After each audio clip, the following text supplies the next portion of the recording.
Alaikum assalam. Alhamdulillah. How's it going? Alhamdulillah. It's good to see you. Alhamdulillah. Well. What you been up to? Nothing much. Just Man, I'm tired. Oh, man. Where'd you traveled this week, right? No, not this week. Trip's coming up, but just getting prepped for programs and stuff. Oh, it's fun. Alhamdulillah. Especially after class this week, a couple of emails came through that it's like so this is one email, right? This lady emails, it's a really long email about how she's read that the Quran never talks about covering the head, right? Now, it's not a messed up thing necessarily, but she says, I read the ayah and I read, what it says in surah number 24, Surah An-Nur has the ayah, right? And it uses the word khimar, which is for veil. And I looked up the dictionary and it says things like a shawl or cover, so it never ever says anything about covering the head, right? And I start thinking, is this a common confusion, or is this just this one-time email? Yeah. So I do a little digging, and it's actually extremely common. Like, a lot of people think that the ayah is not talking about covering the head at all, right? So it's a really common confusion. I didn't know. So, one of the things I really want to do is kind of address this in a sane way. I'm not interested in getting somebody to wear hijab. That's their decision, right? But at the end of the day, if something's being said about the Quran, we have to be honest. And what is it saying? And there are people who would like it to mean something it doesn't mean.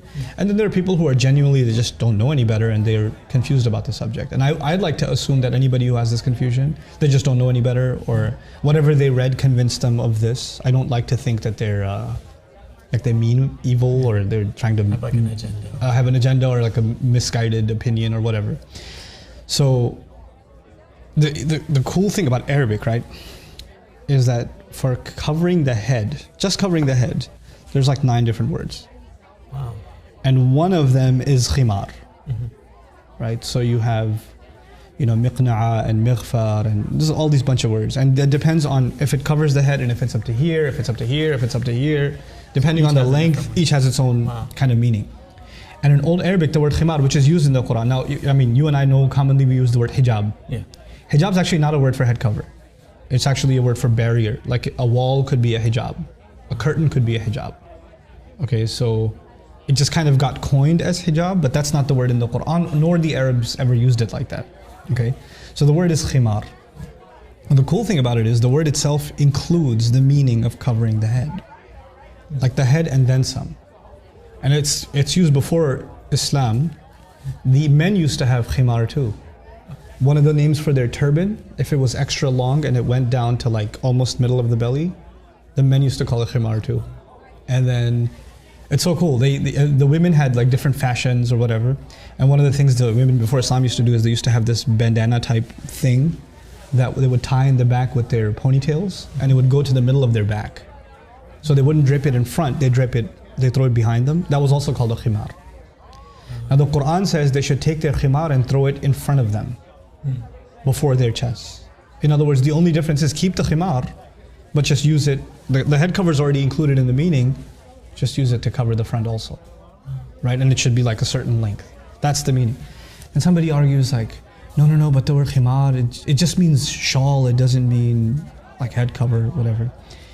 It's really cool. Are you familiar with the word khamr? You know what that means? Is that alcohol? Alcohol, Yeah. wine. You know why it's called khamr? No. Because it messes with your head. Khamara blocks your judgment. Khamara literally means to cover, and it's called khamr because it messes with your mind. It creates a block in your mind. It's almost as though your head is covered up with something when you take khamr. It's part of the meaning of the word. We're not even talking about the Islamic meaning. We're talking about Arabic itself. Back in the day, they'd see some horses are funny colors, from the neck onwards it's white and the rest of it's brown or something like that. They would say that horse is mutakhammir. It's like it has a khimar on. So, how are you going to explain that as the horses don't have shawls on? Yeah. It's just the length. It's just a length, and it's covering its head, and it's up to its neck and all the way down. So that's why they're calling it a khimar. So it's already in the language, but it's so unfortunate that when they say, okay, they should draw their veils over their chest. That's what some translations say, draw the veils over the chest. Well, a veil could be a shawl, it could be any kind of cloth. And it doesn't really include head covering, right? But the Arabic word does. And so I feel like a lot of this confusion comes because people don't pay attention enough to the original language. and how a lot of translations, they oversimplify the issue and we start coming to drastic conclusions. But I think that even if you talk about all of this, like somebody gets upset and says, who are you to tell me that I have to wear this or that? I'm not anybody to tell you anything.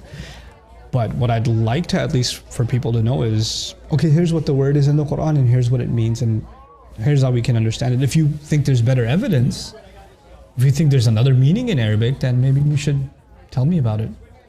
So, I don't know, maybe I should do a talk about that someday. Yeah. I'll see you next time, inshallah. Okay, inshallah. Take care. Assalamu alaikum.